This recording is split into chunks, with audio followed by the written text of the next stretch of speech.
Welcome to the Barebow Hunter Podcast with your hosts, Nate Bailey and Jerry Goins, where we celebrate the ancient paths of our barebow ancestors, where hard work and woodsmanship outweigh advanced shooting devices, where we value those who've gone before us and welcome those yet to come. Join us as we share valuable insight about the barebow hunter's lifestyle.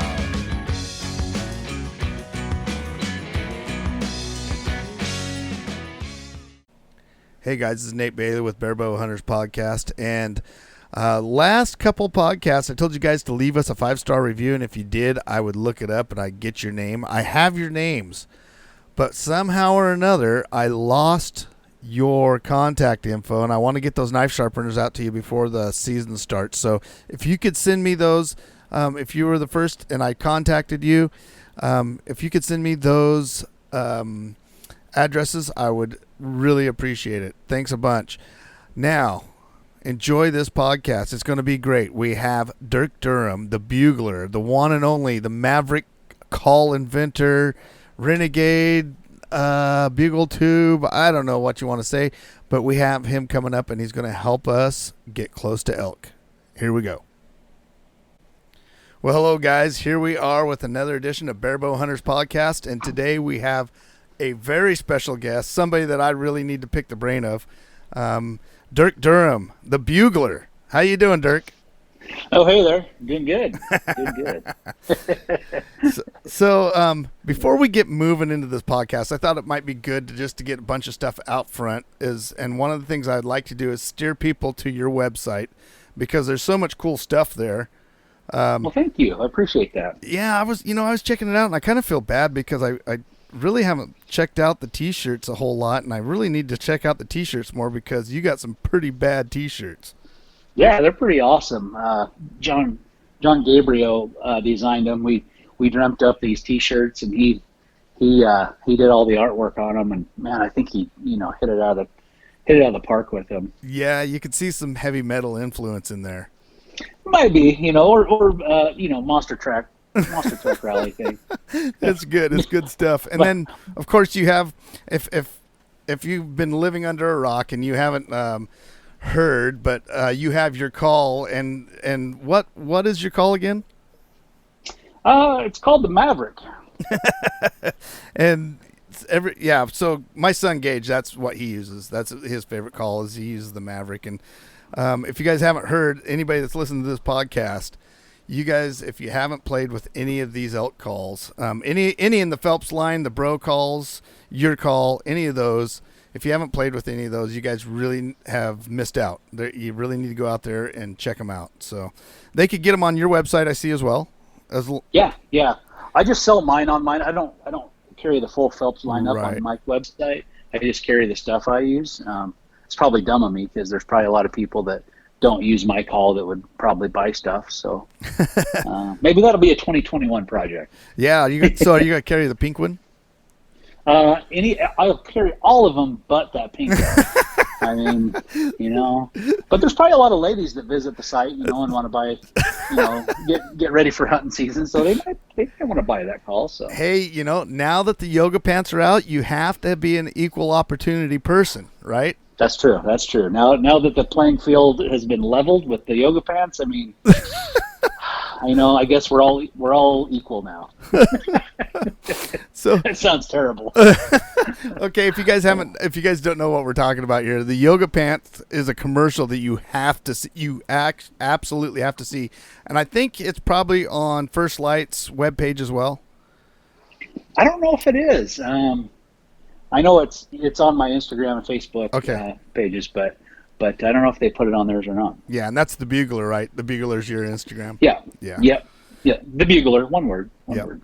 Cool. So we got all that out of the way. We introduced you. We told everybody where they could go to check out your stuff. And quite honestly, you really do need to look at that. If you haven't blown a Maverick call, you need to look at that. And actually, I have a Maverick call here that's still in the package. Maybe we should give one away to somebody who comes on and leaves us a 5-star review. Why don't we do that? Yeah, that's a good idea. Yeah. So if you leave a 5-star review, or the first person to do that listens to this, I will be checking. The first person that leaves a 5-star review on this podcast will get a Maverick call sent to him, and you'll see why Gage likes it so well, and I think Dirk likes it a little bit too. Yeah, exactly. It works. It works. It's not a big deal. I could tell you it'd probably bore you, but it's science, really. It is science, yes, and I don't really want to dive into that because when you probably wouldn't understand. Yeah, exactly. I don't have the ability to take notes at that deep of a level. Yeah. It's just it's one of those things. I don't have a chalkboard big enough, so that's the way it is. Yeah, darn it. So one of the reasons that I really wanted to get you on here, Dirk, is bow season. I do traditional bow hunting. Of course, my son uses a compound still.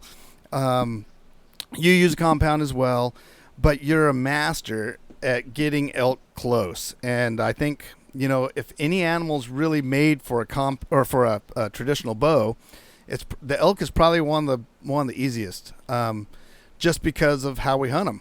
And I mean, you've killed a ton of bulls. How many have been under, say, 30 yards? Most of them, actually. I could probably count on one hand, maybe the ones that were there's honestly probably been three or four that have been over 30 yards.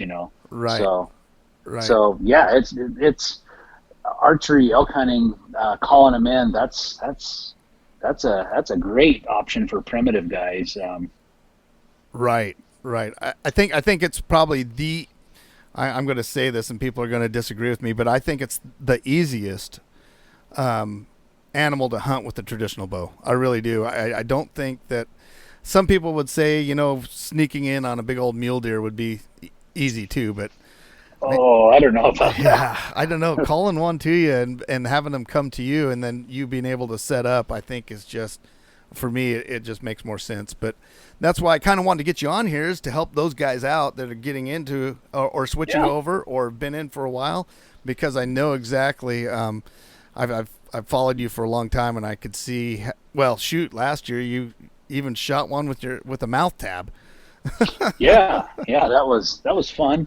I'm glad I'm back to pulling a bow with both arms now. Yeah. So how is that going? Good. After I finished all my physical therapy, which I spent a few months doing physical therapy, and I had my bow set at 50, and the first time I drew it, there was no pain whatsoever. So nice.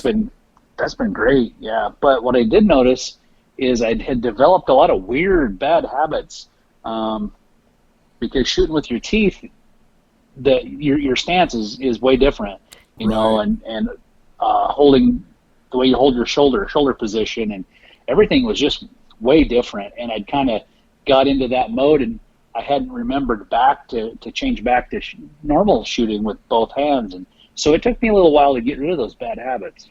Right. And for those of you guys that don't know, this is you have this all on YouTube. You have a YouTube channel, and I think what was the video? It was like Mouth Tab Madness. Is that right? Yeah, it's mouth tab madness. Yeah, so it was the good. Arrow of Destiny. Oh yeah, it was good though, and the whole story behind it. I don't want to say too much because I want everybody to go over and check it out. It's worth your time. It'll get you super stoked for elk season, as if you need any more than what's going on right now. I'm this year, for some reason, I'm just really looking forward to it. Yeah, me too.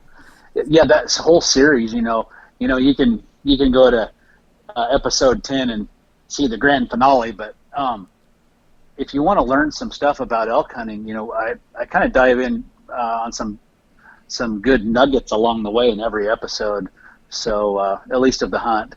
So if a guy or a person has the time to watch them, then I think you'll enjoy them and maybe pick up a nugget or two of information.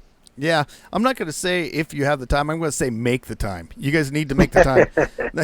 I mean, it's same with the bro stuff. You got to make the time to watch this stuff. If you want to be an elk hunter and you want to be successful, you can fast forward through some of the slower stuff if you want, but you have to see what's going on, because I'll tell you what, I wish I had this when I started bow hunting elk, 20 years ago, 30 years ago. I wish I had something that I could fall back on and look at this stuff, because I know I have a family friend who I think he's been hunting 2 seasons now, and he got into it because of you guys. And he went up, and he went up in the Cascades and killed a monster of a Cascade bull last year. Whoa! Yeah, wow, using awesome. your guys' stuff. Yep. Yeah, and doing what you guys do, and he learned how to call from you guys, all digitally, and his name's Dustin. Dustin, if you're listening to this, it's you. But it's pretty cool, man, when you see that, and I think that's why I brought you on, is because I want to pass that on to other people, so we could get a lot of these barebow guys to be able to call these bulls into them. So yeah. So with that said, what's your favorite? See, I'm going to grill you. I'm going to try to pick your brain as much as I can here. Okay. So what is your favorite setup? I mean, so do you call with somebody behind you quite a ways, or do you have somebody right with you, or how do you work that? It depends. If I'm by myself, it's a completely different game. But if I've got a partner that's gonna be the shooter, I like to put them ahead of me, 40, 50 yards. But I like to stay in contact where we can see each other. That way we can have visual. We can give each other some little signals to be like go back or come forward or whatever. I hate losing track of my shooter, because then you're kind of flying blind a little bit, and you don't know which way to pull the bowl if you lose sight of your shooter. Gotcha. And we kind of did that last year. Gage called in a bull for me. That's the first bull that anybody else has ever called in for me. And Gage, man, that's awesome. Yeah, my son was the first guy to do it, which is cool. Oh, that's so cool. And we kind of got mixed up there, and he was downhill of me, and he called the bull right across in front of me. But he was downhill at that angle enough that bull was about, and I kept turning around trying to tell him, go uphill. And then he was busted. The bull was looking right straight at where he was. Oh, man. Yeah. But that's something. So what we're thinking maybe is trying, and we're trying to film as well, so that makes it a little bit more difficult. But oh, yeah. We're trying to have the caller a little bit closer. Have you done that before? Yeah, especially in brushy country, If it's pretty thick country, heavy timber, maybe some brush, I don't mind having a collar real close. Like when I'd go hunt with my son, then I tried, putting him ahead, 30 yards or whatever, but it always seemed to not work out because there was a little bit of a disconnect. Mm-hmm. But whenever I put him right in front of me to where I could, this sounds terrible, almost like a puppet master. Like I had him right within arm's length where Gotcha. If I could steer his body, move his body position, whatever, whichever direction the bull was going to come from. Right. That seemed to work a lot better than getting separated, especially for new hunters or maybe hunters that haven't hunted a lot together with each other. You haven't kind of figured out your vibe yet. It's not a bad idea to hunt pretty close to each other. Right. And when you do that, do you change your bugling at all?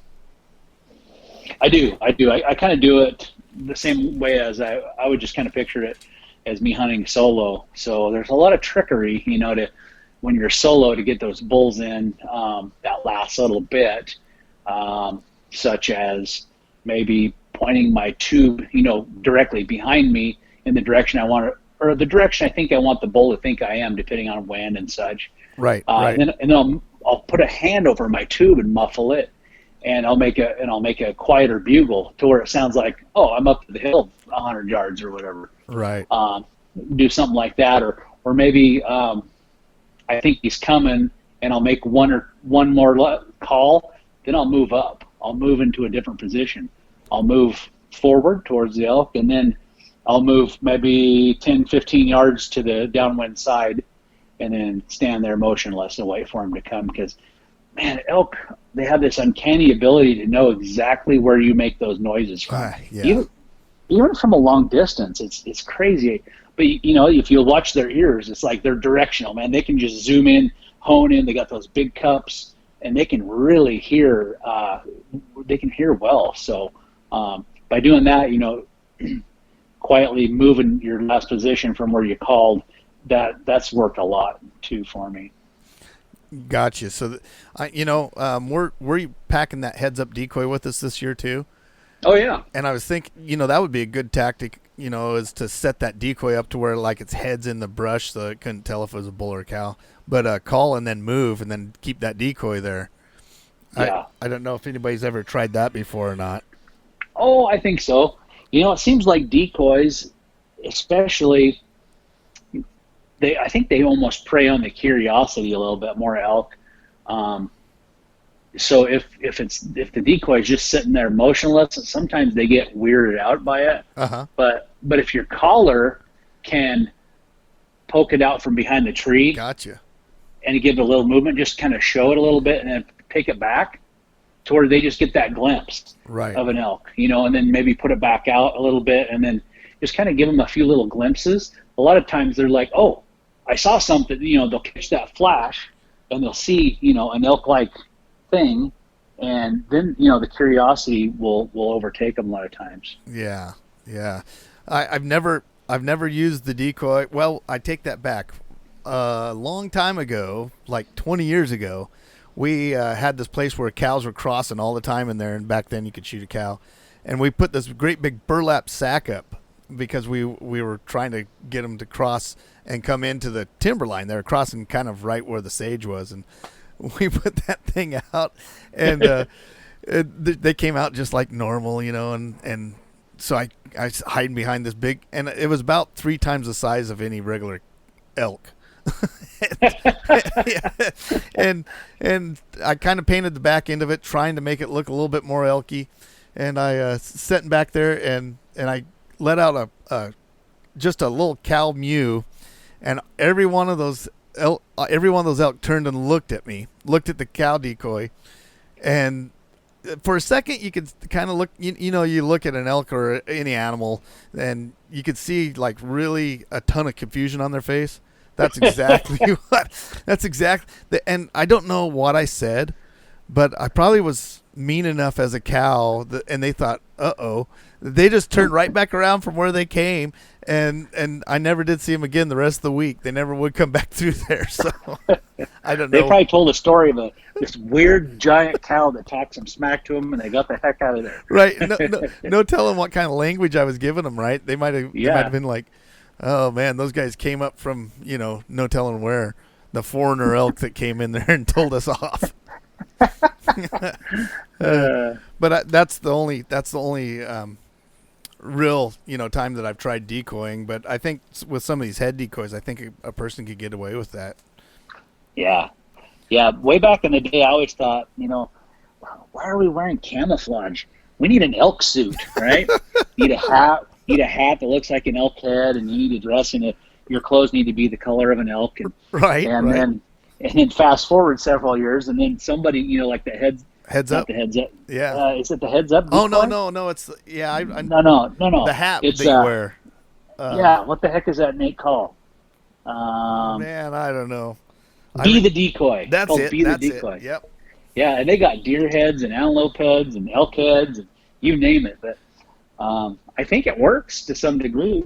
Yeah, I think definitely it would, especially that heads up. I think that would work real well. And I've seen some of them that you put on your bow.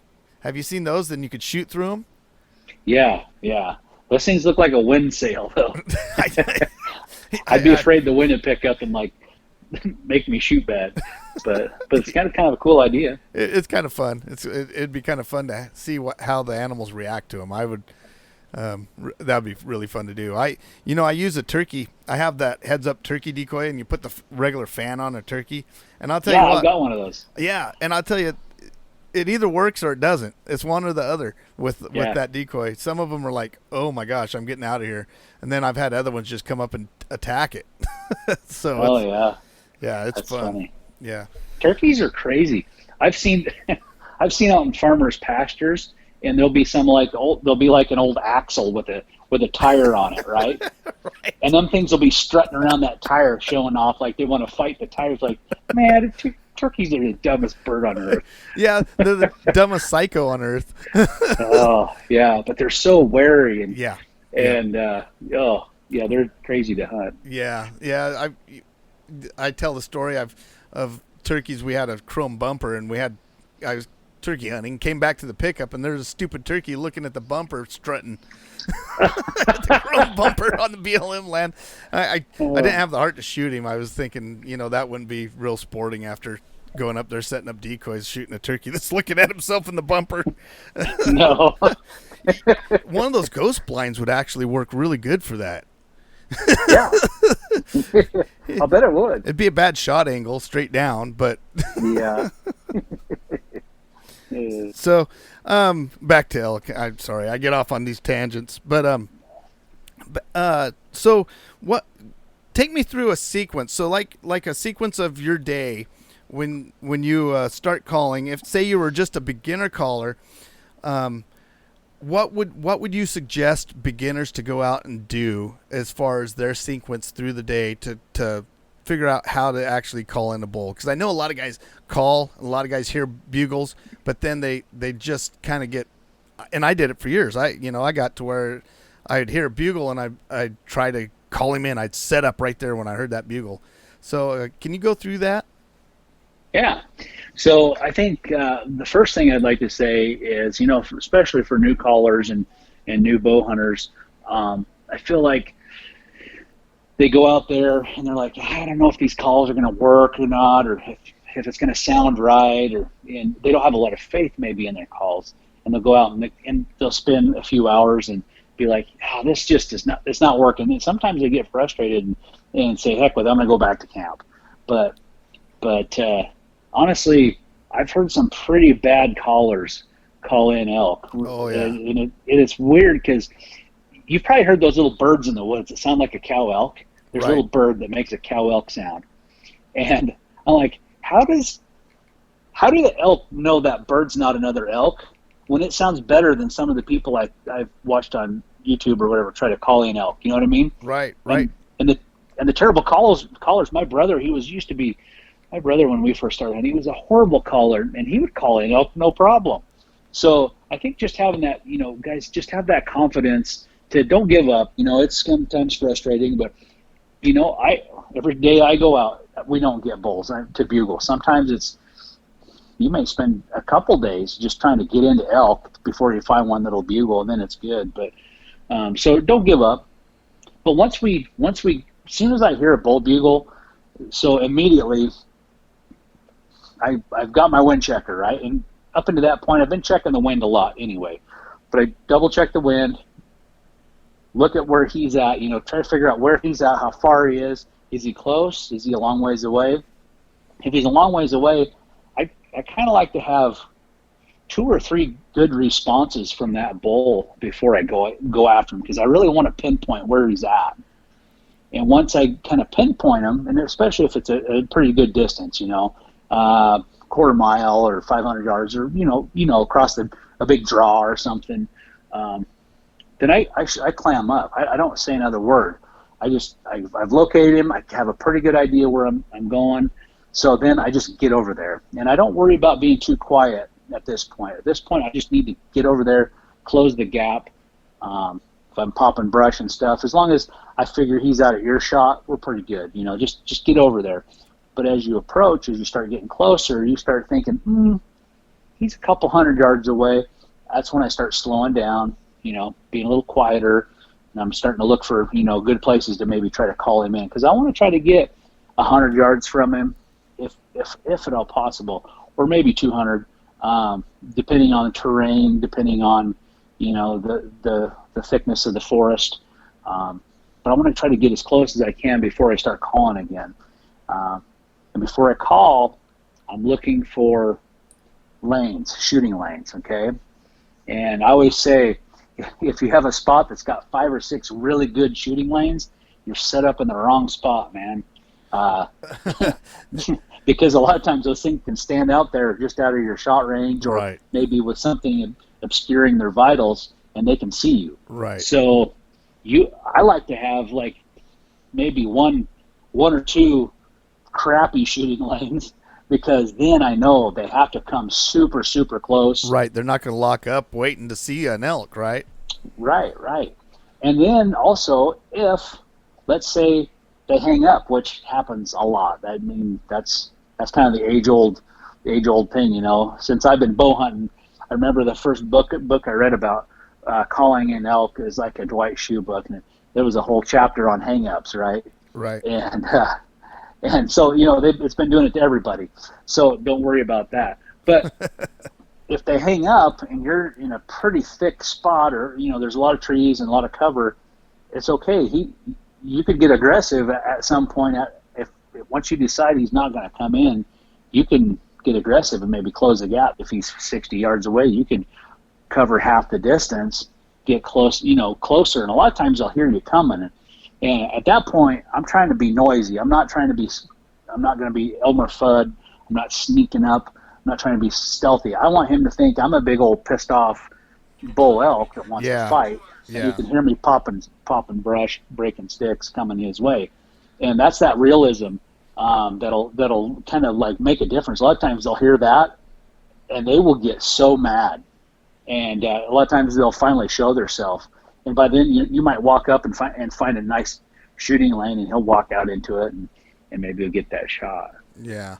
Yeah. So are you starting from like the ridges, or I guess it probably depends on what terrain you're in. You hunt all over the place. So. Yeah. You know, if let's say your road system's in the bottom, of course we're gonna try to as we want to gain elevation, because it just seems like you can hear so much better if you're on a ridge line, you know, or if it's a great big ridge, you're halfway in the halfway country, you know. That way your bugle will carry a lot further. A lot of times if you're down in the low stuff in the valley or in the creek bottoms, it's hard to hear replies. You can, maybe there's water, you know, rushing, right. And you just can't hear it through the water, or you're down in a pretty tight pocket and you hear a bull bugle, but man, a lot of times they're really hard to figure out. It's like, where'd that come from? Where'd that noise come from? I can't tell where that bull's at. So by climbing the ridges and getting up there, getting some elevation, it's a lot easier to locate them and pinpoint them. Right. Yeah, and a lot of what we do is run the ridges. I think it's a little bit easier walking as well. So Absolutely. cover some ground. And I think that's probably our Eastern Oregon. That's our biggest thing is we just cover ground and until we find them. And then like you said, I think that's the best way to do is get in close before you really get after it. And you know, early on in my calling, I started in the 90s, and then early on I called in quite a few bulls, and then I got with another guy that hunted a lot, and he would call, and then he would just shush, and he would sneak in on them and shoot them while they were bugling, and you know, he never did call again. He just did it for a locate. Wow. Yeah. I think that's next level. He killed a few bulls that way, and then he talked me out of bugling. And for years, for probably 7-8 years, I didn't bugle. I wouldn't even carry a bugle with me. He didn't even like seeing them. And yeah, so and then I got to where I'll never forget. We called this bull. I bugled up at the top. I called this bull up, and I had all the cows. The cows came to me first, and they started chirping, and he was glunking behind them, and I'll never forget. He told me at the end of all that I was calling too much, and I I think now, looking back on it, I think I should have been calling more. I would have probably called that bull right across me. Yeah. But yeah. Sometimes I feel like I call too much. But then you start listening to some of the elk, and right. You know, I sometimes have bulls they'll bugle every 10 seconds. When they're just like they're coming in hot, they just scream every 10, 20 seconds. So I think if you if you're bugling too much at the wrong time, Yeah. that's definitely a thing. But Yeah, I happened into a bull one day about 2:00. I was walking up through this marshy spot and just walking through and just not even paying attention to what I was doing. I was going back to camp, getting something to eat, right? And early on, and walking through there, and I'm walking through the the marshy, muddy muskeg stuff, and I clop, clop, clop, clop, and that bull heard me walking through there, and he bugled at me. He wasn't 50 yards away. Him and his cows weren't 50 yards away, but we had this big alder patch in between us, and me, stupid old me. I could remember. This is one of my favorite call-in sequences because the bull came so close, but there was no way I was going to get a shot. I don't know what I was thinking, but he bugled at me, so I just pulled my bugle off my back and bugled right back at him. I didn't even look where I was standing, and that bull came running, and within about 10 feet of me, just on the other side of the alders, looking through the alders at me. Yeah, and I just stand there looking really dumb. So, and that was when I was, pretty new at calling. We called a lot of bulls in, but we never really called them in to shoot them. We were calling them in early on, like rifle season and stuff, deer season, and just seeing them. So, I think as young guys go, I was trying to tie it all back together. As the young guys go, you have to be able to shoot them. That's been my biggest problem. I've got caught underneath trees. I've got caught behind trees. Last year we got caught behind a tree instead of being in front of it. And, it was just young guys. But so that's why we wear camouflage, right? That's right. Yeah, and it never fails. There's all of these rookie mistakes, right? But, man, as try as you might, I've been doing this 30 years, and I still make these stupid rookie mistakes every now and then. So, I think it's human nature. Yeah. Yeah, and you feel like a knucklehead when you do it. And at the moment, you're like, oh, this is not going to turn out well. But so moving on this year, you're with you work for Phelps Calls, right? Yeah. And I imagine you're probably going to do a couple hunts with those guys. I'll be doing one hunt with Jason and John Gabriel. He's our website guy. And partner with the Elk Collective, and we're going to New Mexico, so that should be that'll interesting. Be a humdinger. Yeah. I've never hunted New Mexico, so I'm pretty excited. Yeah, and you mentioned the Elk Collective. What is the Elk Collective? So it's basically it's online digital elk hunting education. So if you want to learn how to hunt, maybe you're new at hunting and you've never elk hunted before, or maybe you're a seasoned vet but always looking to put a few more knowledge arrows in your quiver. Then the site's for you. It's a subscription site, and what it is, it's all video based. So there's no reading, sitting down and having to dedicate time to read a PDF or whatever, or look at the pictures. But it's all video, so you can watch it in your spare time as you do housework or maybe pulling one over on the boss at work. You can listen in, or you can if you want to sit down and watch it. We try to have it not just a person standing in front of a white wall. We try to keep it interesting. But we're approaching 90 videos now. Wow. Of educational videos on there. And the cool thing is every year we put more new content. So all the stuff we have on there this year, it'll be there next year, but we're going to take all of our content from this elk season and break it down and use it as educational pieces for next year as well. So it's really great this year, the stuff we've got on there, but I think next year is even going to be even better, just because in 2019 we weren't planning ahead to do this. We kind of at the end of last year we started putting our heads together. Jason Phelps and I and Dan Staten, you might know him from Elk Shape, and John Gabriel, our website guy. We all put our heads together and said, hey, we should do this project. There's plenty plenty of space in the elk hunting industry for more education, you know. Well, and especially good education. You know, there's a lot into what you guys do, and I think you're kind of well rounded. I mean, Jason's in Washington, and he cut his teeth on Roosevelt, and you're in Idaho. So I mean, the knowledge there, I think that's a cool thing. Yeah, and we're bringing in all these other subject matter experts, you know, because here's the deal: we don't want this just to be our way of elk hunting.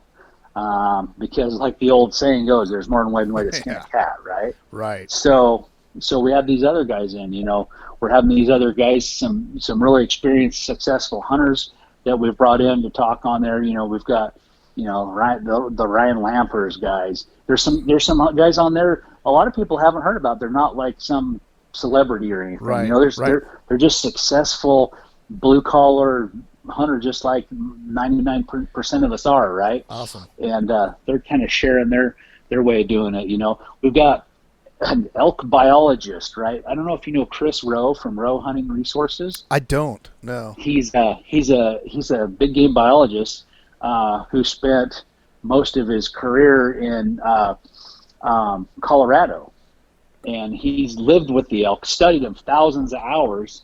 So.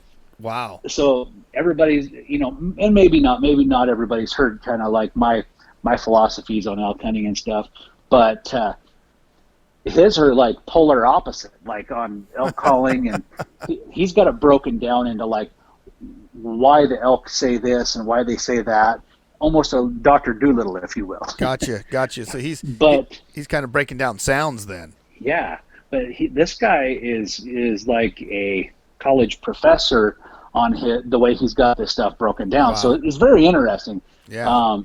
So and I love it because here's the deal. I'm always trying to pick up, you know, tidbits from everybody else. You know, I'm a forever a student of the game of elk hunting. So I'm always trying to learn from everybody. I could learn something from a 12-year-old kid. You know, I think when you think you know it all, then the elk quickly remind you don't know squat. Yeah, exactly. There's way more to it than what we could even think. Yeah. Cool. So that's been really fun putting that together, and met a lot of new people doing it, and it's been taking off really good. So. Yeah, is there a website for that? Yeah, it's just called theelkcollective.com. Theelkcollective.com. Yeah. Right on. You can go there, check it out. If there's a blog section where we've put a whole bunch of teaser videos to kind of show some of the stuff that's inside. You know, so there'll be a 2 or 3 minute teaser video of someone talking on whatever subject to kind of whet your appetite to see like, well, what the heck's this thing even about? So we're trying to get more people to understand what it's all about. So we have my audience, a lot of them are like Midwestern. So, you know, a lot of middle of the country stuff, and they like their dream hunt would be an elk hunt. So would this be something that would help them, like say they could drive to Colorado and get an over-the-counter tag? Would this help them give them, you know, like do you guys go over like e-scouting or things like that in it? Yeah, we do some basic e-scouting stuff in there as well. We've actually partnered with it, and we're I probably shouldn't even say anything because it hasn't come out yet. But there's a guy named Mark Livesey that does Treeline Academy, I believe, and he has a master class of e-scouting. So cool. We're gonna wrap a bundle package with that real soon. It's gonna come out any day now. Oh, okay. So you can buy you can buy a subscription in the Elk Collective and the Treeline e-scouting program, and yeah, dude, I only wish there was something even close to this back when I first started bow hunting. I mean, I know. I read some books and watched some VHS videos, and they weren't really the videos were never really instructional too much. They were more just like, you know, the hunt, you know, like Larry D. Jones and stuff, which were good. You had to just sit there and try to figure out exactly what he was doing. He wasn't telling you; he was just showing. Yeah. Yeah, he wasn't showing all these magician secrets. Right. Yeah. The movement behind the tree, that one video of him, that's why I shoot a recurve actually, is because I watched Elk Fever. I think it's Elk Fever 2 where he shot that bull. He was behind the tree and he comes around the corner and shoots it at, I don't know, what was it, maybe 5 yards. Oh yeah. Yeah, good stuff. That's the good stuff. Oh man, I still get excited about that. I'm gonna have to watch that again before. I know. I think it's on YouTube, isn't it? It is. It is. Yep. The Elk Foundation or something has it on their YouTube channel. Yep. Is that right? They got both of them. Yep. Yeah. And then did you see? Yeah. No, now we're on a tangent. But did you see Elk Fever 3? Yes. Yeah. Oh, that is such a heart-wrenching story. I actually had Ben on here on the podcast. Oh, really? Yeah. The producer. Ben Potter? Yep. Yeah. So, Ben's a great guy. So him and one of his guys filmed The Linguists. Right. When they filmed Corey and Donnie and I, and plus they filmed Will Primos and Wayne Harlton and Rocky and all the Ben does a knock-up job on films. Oh boy, yeah. He's really a good elk hunter too. I think he is. Yeah, they ended up getting 2 last year. Him and his wife. Yeah. Man. Yeah. I've been trying to get him come up here and go hunting with me. He's a big duck hunter too, and I am too. And been trying to get him come up here and go with me, but he's a pretty busy dude. Yeah. But right on. So it sounds like the Elk Collective then would be an amazing tool for somebody who's like, yeah, I'm going to throw all in. I'm going to learn, and I'm going to drive over there, and we're going on this hunt. And really, it's not out of reach if you really think about it, Oh yeah, it's definitely very doable for new people getting involved. They just don't want, a lot of people. I think they're coming into the folds, and they say hunter recruitment nationwide's down, but I think a lot. This is my personal opinion. I don't know the statistics, but I would assume a lot of that's just like new, like young hunters, like kids. Yeah. We're competing with video games and electronics and all this other fun stuff, instant gratification, but I think there's this big movement of, those 30-year-old, the 45-year-old guys and girls who have found this new interest in it and want to do it, and it would be I think it'd be a very, very strong tool for those folks to learn how to hunt elk. We got everything in there from, this is not real sexy, but some people think it is. But like fitness, nutrition. Dan Staten, he's a fitness guru, and we've got a lot of films from our elk shape camps where he kind of breaks down the fitness and nutrition. And then you got guys like Ryan Lampers on there, and that guy, he only eats healthy. He clean eats year round. And he kind of goes into a lot of the stuff he uses for food and for his backcountry trips and what he has in his pack and how, kind of his whole take on it. And, from everything from that to from some e-scouting stuff, from calling tactics, and just like best practices for scouting, like boots on the ground scouting. Yeah. I've got like a 3-video series on there about trail cameras and I'm kind of scouting as I went and picked up some trail cameras this year. And then I kind of showed the videos that were on the trail cameras. And this one trail camera, it was incredible. After I kind of mashed up all the clips together, there's about an hour of elk behavior. I had this camera set up on this trail in the perfect spot, and these elk would come up, That's awesome. Stop. Yeah, they would stop. Some would pee, some would eat grass. Right.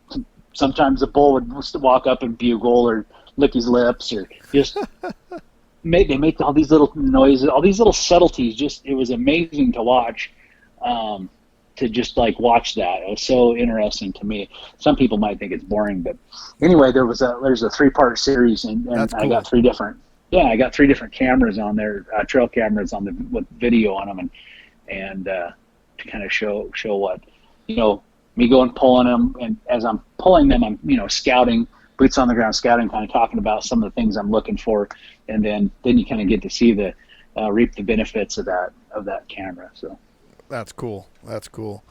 So you're going to go with the Phelps crew, and I know you're going with a buddy of both of ours, with Trent. Oh yeah. Oh man. Getting a little bit excited for that. Oh boy, yeah. You guys don't have any fun doing that though. No, You know he's hard to hunt with. He is. He's so belligerent. So, do you know where you're going yet, or? We're going to Montana, so we both threw tags over there, and Cody too. Oh, Cody's going with you guys. Yeah, he's going to go with us, and that's going to be awesome because I haven't got to hunt with Trent and Cody since 2017. Yeah. So, man, I'm so excited because, man, Trent is so fun, but Cody is another. He's just like the next level catalyst. He's an instigator, right?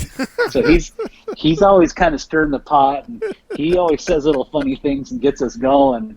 And he's a heck of a camera guy, and he's a heck of a hunter too. So we're going to try like heck. We want Cody to shoot a bull, so he's going to be shooting first shooter. Nice. And I don't care if he wants to fight us. He's shooting first. Right on. That's cool. And we want to get him a bull, and then we'll see. Trent said he wants to hunt elk in Montana with a rifle. So he's like, no, you're shooking second, Dirk, because I want to get one with a rifle. So we'll see how it all plays out. That sounds good. It's good. Sounds like there's already drama happening. Oh yeah. If there can be drama in that camp at all, I mean. Oh yeah. Wait till you see my podcast. Me and Trent I did here. It's in the pipe. It's just coming down. It's going to be hitting probably next week. So. Oh yeah, I'm looking forward to that. That's going to be really good. Yeah.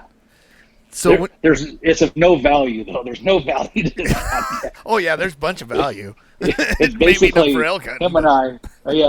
We're basically giggling like a couple school girls saying stupid crap for like 45 minutes. So. Oh, I'm looking forward to it. If you like that kind of thing, it'll be great. Oh, I do. Yeah. If you're a little bit sober and don't think things are very funny, you'll be like, these guys are idiots. They got to know a little bit of you too. I mean, you guys got some history, I guess is how you'd say it. Yeah. Very true. Okay, so on that subject, out of a wrestling match, who would win? Would you beat Nacho Libre or much? So people have to go back and watch Born and Raised to know what I'm talking about here. But have you guys ever talked about that? Who would win in a wrestling match? No. I know Superman and Batman. They fought one time in a movie, and it wasn't real pretty. And they both had their strong points, and they kind of shook hands in the end. And I don't know. Have you ever hugged Trent Fischer? Yeah. Have you hugged that man? Yeah, he's a grizzly. He's like hugging a grizzly bear. Yeah. That man is stout. He is solid through and through. Yeah, I don't think I'd want to wrestle with him. Me neither. You don't want to take out another shoulder. That would not be good. No. No. So you got those two, and then you got any more hunts planned? Yeah, we're kicking off September here in Idaho. I'm not going to hunt the jungles in North Idaho this year since I moved to Boise area. Yeah. So I'm going to hunt southern Idaho, and you might remember my cameraman Dusty from the video series. Yep. He's kind of a wiseacre a little bit there. So we were kind of trying to make plans, and he's like, well, he was wondering about when he could get some time to go hunting with his son, because that was important to him. And I said, you know what? Why don't you bring your son with us? Oh, wow. So we all got a tag for the same place, and we're taking his son Easton. He's 16.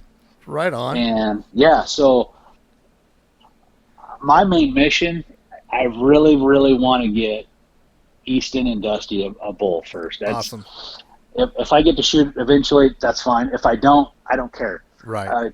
I really want those two because Dusty's never killed a bull. He's been so close, been hunting for a long time, and just hasn't connected the dots. And man, I want those two to have some really awesome father-son experiences and maybe fulfill that dream. So anyway, we're going to do that here in Idaho. Super excited for that too. So man, I've just got a great season lined up. Oh man, So, I'm excited for you. It sounds good, and I can't wait. So, you guys are gonna pack cameras for all of it, right? yeah. Yeah, I can't wait to see it, and I hope you guys do get in. Get into nice little bowls, and especially in Idaho. I think that'd be cool. Yeah. I've been over one weekend scouting already. It's great. I didn't know what to expect. I didn't know if there's going to be a lot of roads. I hadn't had a lot of chance to just devour it, as far as e-scouting goes. But when I got there, any of the stuff I kind of looked at on Google Earth, I thought, oh, we'll just go up this old road here. No, it's non-motorized. Oh, wow. So, yeah, so a lot of the old kind of like decommissioned type old logging roads and old farming roads or whatever, mining roads. Right. They're all non-motorized, and a lot of trails are non-motorized, so guys won't be ripping around dirt bikes or ATVs or anything. So I'm pretty excited about that because, it's going to take a little more boot leather to get there. Right. But just the experience of the overall hunt is going to be so much better. Yeah. So I'm really excited for that. Yeah, that's so one of the units that we hunt. We drew it again this year. That's half the problem sometimes is you get a bull going and you're like, man, we really got to get on this guy before somebody else hears the bugle and comes over. Yeah. That's the tough spot. Yeah, it's North Idaho. That's kind of the unique thing from like North Central Idaho clear to Canada. A lot of it is roaded, and I've never elk hunted anywhere like it as far as the amount of roads there are. Right. And a lot of that country, there is some backcountry stuff where you can get away on some roadless stuff. But man, people take advantage of those roads. Man, they're beating them on their ATVs or dirt bikes or side by sides. The UTVs. Yeah. Those are super popular in northern Idaho. If you don't have one of those, man, you're not big time. Yeah. You're not a big time hunter or a recreationalist. It's unbelievable. If you can look at the highway, on a Friday or a Saturday, and every single truck, what 20 years ago would have had a four-wheeler, right? They've all got those side-by-sides now, and they just go everywhere. Yeah, and fast. And fast, yeah. We called in a pickup last year. And then it's funny because we called him in, and then he comes down and tells us the bulls aren't bugling yet. We shouldn't be bugling. Oh. Pretty funny though. But cool. Well, it sounds like you got a good season lined up, and then I just can't wait to see what you guys put out and all the fun that you guys are going to have. That's probably the best thing about watching you guys is there's definitely some hardcore elk hunting going on, but at the same time there's a whole lot of fun going on as well. Yeah, we fool around a lot, goof off and shenanigans, but we do hunt hard. Yeah, hunt hard, have fun. You can't take it super serious at times because if you do, then if you get too serious about it, man, everybody kind of, if you don't have success and you have struggles, and then everybody kind of gets down a little bit, and it's harder to hunt with a heavy heart than a light heart. So I prefer the lighthearted way. I hear you. All right, I'll leave one last thing before we get off of here. Give me your number one elk tip for, say, somebody that's coming out from the Midwest. What would be your number one thing that you would tell them? I always say don't give up. I feel like people give up long before they should. Yeah. I've hunted with people that you get a couple days in camp, and things aren't going good. Maybe you haven't heard a darn elk bugle in 2 days, and it's hot and dry, and it's tough conditions. And I've had some guys be like, you know what, I'm heading home. Yep. And man, and especially out of state, I mean, you're probably not going to do that, but right. But within that same regard too, don't set your sights too high. Don't come out thinking, man, I'm going to shoot a 6-point bull, right? 350 bull, right. If you're new, especially if you're new, and just haven't, been elk hunting long, or maybe you've been hunting for a while and just haven't tasted success yet. Don't set yourself up with failure saying you're going to hold out for a big one. The first legal elk that you can take, man, take that opportunity and take home that delicious food. It might be a yearling cow or a spike bull or a raghorn. Who cares? Right. Yeah, take that animal, and what you'll learn from that experience, then you can learn so much from that, and then next year you can build upon it. Next year you can build upon it, and after you've been successful a while, it's like, you know what, I'm going to hold out for a nice 6-pointer or a 5-pointer, whatever your sights are. Yeah. But don't set your sights too high on that, and then I feel like a lot of guys, and I find myself doing this. Here's a trap, right? So the whole planning process of your hunt, especially if you're planning with other people, it's like, oh, we're going to do this, and we're going to go to the spot, and we're going to do this and this and this, and it's going to be great. And so there's a lot of buildup, right? Yeah. There's a lot of buildup. Yep. That's like one of the funnest parts of hunting, right? Is all this buildup. It's like, man, it's going to be so good. And then day one, you get kicked right in the teeth. There's no elk. Or right. the places, if you're in wolf country, there's wolves everywhere. Yeah. Or there's people everywhere. Doug Flutie's on every ridge. You have to understand that, like, okay, well, that's elk hunting. What are we going to do about it? So go with a plan A, a plan B, plan C. Several different plans. Let's say you get to a spot and it's just, this is not going to work out at all. Don't be afraid to just say, you know what? I'm over it. Let's go over to one of the other places and go to a different hunting spot and start hunting there. And I do this a lot, man. In Idaho, especially up north, I move around a lot because there's a lot of places, there's a lot of people, or a lot of wolves, or no elk. So I just move around until I get into them. And once that kind of dries up, then I move on to the next spot. So don't fall in love with the country and then stay in that one spot for a whole week or 10 days thinking that, oh, yeah, I've seen some elk sign here and they're going to come back. Yeah. Sometimes they do, but a lot of times they don't. Yeah. So maybe write that one down for in a 2 or 3 days, but go over to your other places, and then you can always revisit, if you have a hunch there's going to be some elk there. So that's a great tip. Yeah. I caught myself doing that same thing. You get into a spot, and the first day you're in there, the sign is so fresh, and you can even smell them and everything else, and you're like, oh, they'll be back. And then you're 3 days into it, and they're like, now what? Yeah.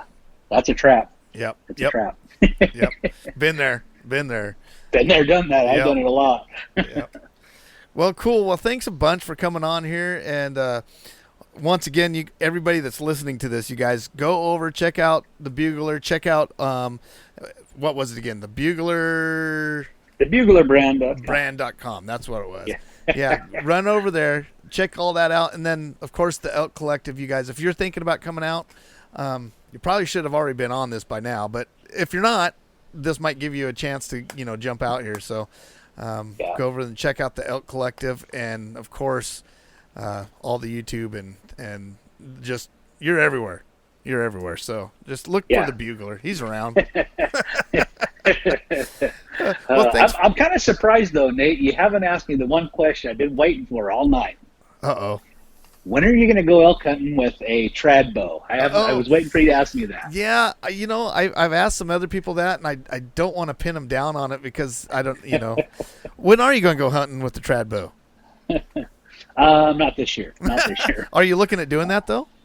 I want to real bad. So just trying to figure it out. I really wanted to let my shoulder heal this year, and get completely rehabilitated and feel normal. And then maybe 2021. Dan Staten is holding my feet to the fire to come back to North Idaho and hunt some of my old haunts. So if that happens, if I go to North Idaho, maybe I'll do that. It's pretty brushy up there, huh? It's so brushy. It's ideal for traditional archery. So sometimes the trad bow, the one thing I think the big advantage you have with the compound, of course, is you could draw when you want, and that's a big deal.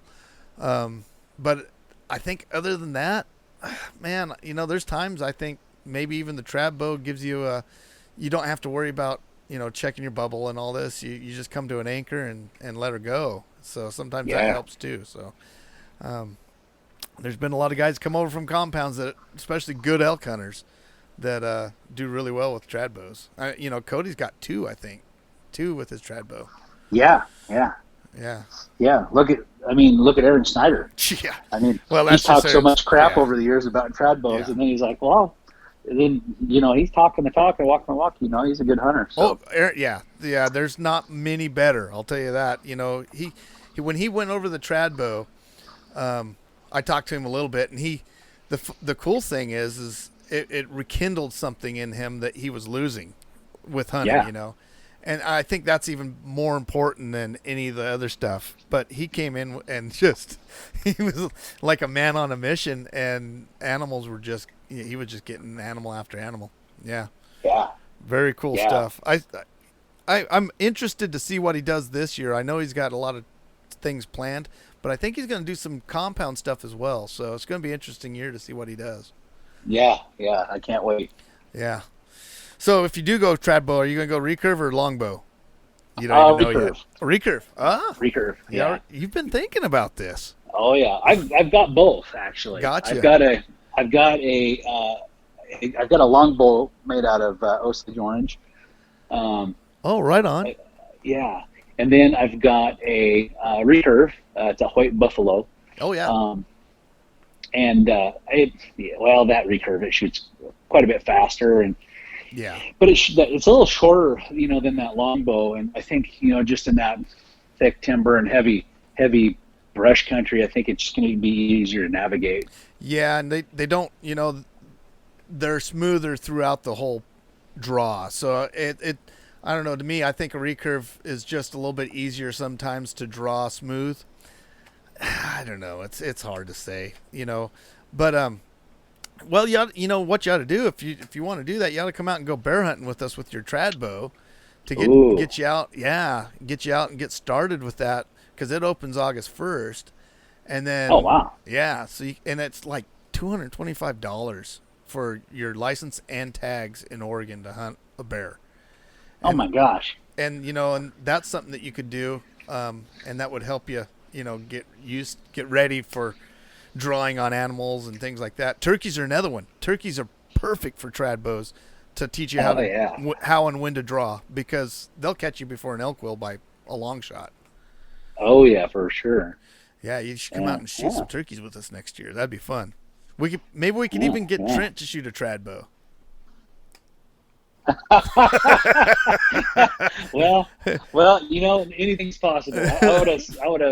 I would have never believed he'd go turkey hunting, and the man went turkey hunting this year. Yep. He acted like he liked it. He liked it, I think. Yeah. So, yeah. He might like a trad bow, but I think he said one time something about Cody's trad bow. It's like, if you get tired of killing elk, you just get a trad bow. Yep, exactly. Yeah, we shot a few carp together, and we were using trad bows, and he's like, yeah. But that's fun. Yeah, it is. It's a good time. All right. Well, I better let you get going. Thanks for coming on. And yeah, it's my pleasure. Yeah, and we'll have to get you out here one of these days. And I can't wait to see what goes on in your elk season. And good luck. You guys have a ball out there. Thank you. All righty. We'll talk to you later. All right. Take care. Thanks for joining us on another edition of Bear Bow Hunters Podcast. Hey, if you like what you heard, please give us a rating down below. We like the 5 stars. And follow us also on Instagram under Bear Bow Hunters. Go to our YouTube account, Bear Bow Hunter at YouTube, under the Life Outdoors heading. So that's Bear Bow Hunters YouTube under the Life Outdoors. Also, go and join Bear Bow Hunter group on Facebook. Thanks again for listening.